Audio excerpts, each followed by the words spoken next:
And finally, without further ado, our final presenter, Mr. Steve Maslin. Steve is board chair of Grant Thornton, United Kingdom, having been the firm's head of assurance.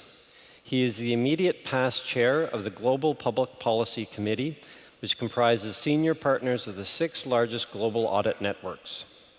Steve has also spent 3 years on the working group of the International Integrated Reporting Committee, and his audit portfolio includes a variety of public interest entities. Join me in welcoming Mr. Steve Maslin.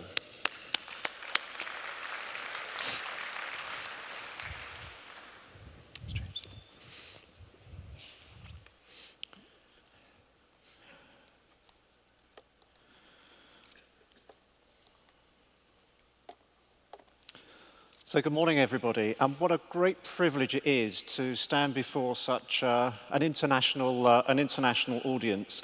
And I feel I should take a few minutes addressing you in the one truly international language, football. It's not English, it's not Spanish, French, football. I genuinely believe that football is the truly international language. So how many of us here watched that fantastic tournament in Brazil? Well, over 2 billion people watched the tournament. They saw a fantastic German team that showed discipline, that applied their professional standards, but they mixed that with flair and innovation to react with what was happening in front of them on the pitch. And I think that's a great metaphor for a high-quality audit. Sadly, at Grant Thornton, they pay me not to talk about football, but to talk about audit quality. So I'd like in these opening remarks to touch on 3 topics. And like speakers before me would say that the views I express here are not necessarily those of the GPPC or Grant Thornton, but very much my own. So first, I'd just like to talk a little bit about some of the priorities of the GPPC and what we're doing to try to promote audit quality. Second, to touch in a little more depth on one of those projects which I will be co-chairing with Wayne Collins of BDO, which is around this issue of audit quality indicators. And then thirdly, I'd like to spend a little bit of time talking about talent and people. And the reason I want to spend some time talking about talent is that we must recognize there's not an infinite supply of bright people of integrity who want to commit their future to auditing and stay within audit however we treat them. So let me just say a little bit about who we are at the GPPC. We're representatives of the 6 large international networks who are most closely involved in auditing public interest entities. We try to promote public policy, which we will believe will be in the public interest and will protect and develop capital markets. We hold dialogue with key stakeholders who have an interest in audit quality, as Lou said, most notably IFIAR, and we're accountable to the global CEOs of those networks. The member firms of the networks have annual revenues in excess of $85 billion, and the networks are multidisciplinary businesses. Audit is absolutely at the core of what we do. And the last meeting that I chaired of the GPPC, we had the CEOs there, and all in their own ways, the CEOs made the point that their #1 priority is audit quality and maintaining the reputation of their audit practice. And our view is that audit is vital to the ongoing functioning of the capital markets, the creation of jobs and prosperity, and that by and large audits are conducted to a high standard. But there's a recognition by all of us at the top of the global auditing profession that consistency of execution of high quality audits, doing it again and again and again, is something that we must and we will continue to improve and increase. So a little bit on the GPPC priorities. We have 2 main priority areas. The first is audit quality, and the second is making sure that audit continues to be relevant to user needs and that we have a sustainable audit model. So under audit quality, I'll expand in a few minutes on our project on audit quality indicators. Much of our other work in this area has been trying to work collaboratively with regulators under the IFIAR heading, which is currently chaired by Lou. So, for example, while each network and indeed the members of IFIAR have different audit inspection processes and recording methods, we've reached an agreement with IFIAR and the networks on a common framework that enabled us to, the networks to share our findings, our inspection findings with IFIAR, and have a good dialogue about what are those areas that are giving most rise to difficulty in maintaining audit quality, and to measure the success or otherwise of projects to improve that quality over time. With regard to the relevance of the audit, a key work stream is that our network's global financial service leaders now meet regularly with prudential supervisors and people such as the Financial Stability Board to try to share issues that we see as networks building up within the banking and insurance system, and hopefully helping prudential supervisors to deal with some of those impending problems before they become systemic again, i.e. to reduce the risk of another financial meltdown, and I think you have a session on that this afternoon. We have a project looking at how the audit model can continue to evolve to meet the evolving needs, developing needs of tomorrow's capital markets. And we've so far engaged with 400 key stakeholders throughout the world about where they would like to see the statutory audit develop. And we have a work stream developing position pieces on the vital role of corporate governance and the role of audit committees, as we've heard earlier on from Thomas and others, in fostering an environment in which audit quality can flourish. That's a sort of quick canter through on the generic issues of the GPPC to try and promote audit quality. I'd like to spend a few minutes talking about our project, which we've just started on audit quality indicators. Absolutely important because audit quality is in the spotlight as never before.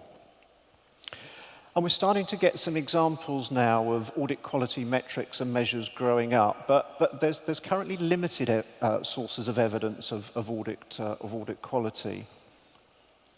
For example, audit regulators are increasingly publishing reports on the results of their inspection findings. Those reports are incredibly important sources of evidence, but they do in some territories have a tendency to focus on the quality of the audit file. And that evidence is important, but it doesn't necessarily give a rounded or a complete view of the quality of judgments that are being exercised. So Wayne Collins from BDO, my co-chair, and I have agreed our draft terms of reference. Our working party meets first in December. We'd like to be in a position early in 2015 to discuss our project with the regulators in IFIAR. Our working group will then develop what we think could be the start of a globally recognized set of audit quality indicators during the course of 2015, which we will expose and discuss with other stakeholders with a view on hitting upon some final indicators towards the end of 2015. And I don't know how it will go yet, but I suspect our approach will be less around metrics, but trying to see some good tools that we're starting to see crop up around the world as good means of assessing and allowing people to evaluate audit quality. We have to be practical and recognize that what will work in one territory in the near term won't necessarily work in all territories.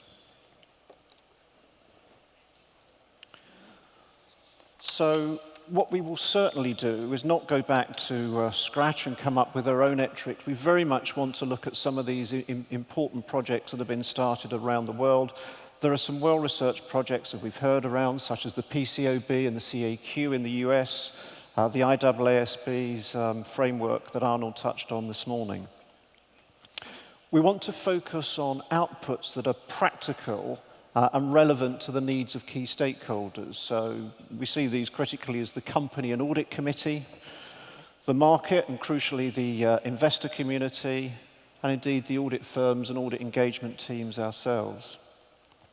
And some of those that we've referenced on the slide there are very important, but there are some less publicized examples of means to try and assess audit quality, which I think will be of interest. So in the UK, for example, the 6 largest audit firms have recently commissioned some independent research of audit committee chairs of the FTSE 350, the UK's 350 largest public companies, getting their evaluation on audit quality. And that's going to enable us to build up a picture of audit quality over time, but is also starting to be used as a tool by audit committees as a means to help them assess the auditor of the audit quality of their own company's auditor, and to try and promote audit quality in the audit of its own entity. Also in the UK, the FRC, the regulator, and the large firms have been working closely to provide a model for enhanced audit reports. We think we're probably in the vanguard of that development there. So in the UK, for the largest public companies, we've just seen the first wave of audit reports which are enhanced. They don't just give a binary yes, no, pass-fail report. They cover issues such as risks, the key risks and judgments, and materiality. And already those reports have been welcomed by the investor community, and the investor community is starting to engage with the firms to promote audit quality.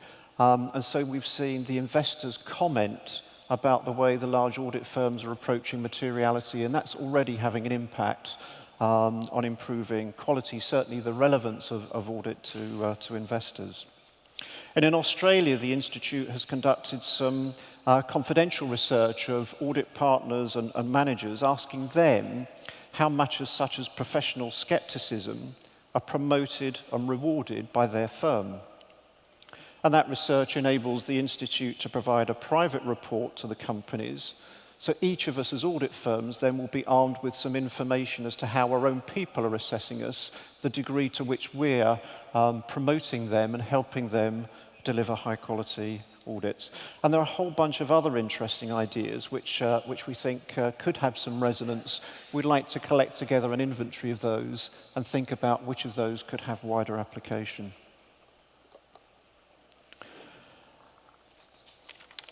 I said I wanted to close my opening remarks by my third topic, which is what is focusing on what I believe to be the most important ingredient of audit quality, and that talents.